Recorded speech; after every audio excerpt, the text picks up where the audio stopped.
ദൈവത്തിന്റെ ശക്തി, പരിശുദ്ധാത്മശക്തി അഗ്നിനാവുകളായി പടരുന്നു.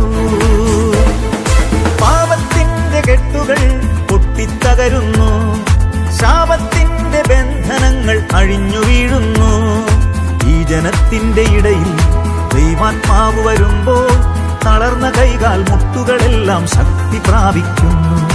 വരണ്ടുവറ്റിയ ഹൃദയത്തിൽ പുതുജീവൻ നിറയുന്നു. ഒരു കുളിർത്തന്നലായി എന്നകതാരിതിൽ പുതുജീവൻ തരും ദൈവ സാന്നിധ്യമേ. ഊഹയേ നീ കാറ്റായി വാ, ഊഹയേ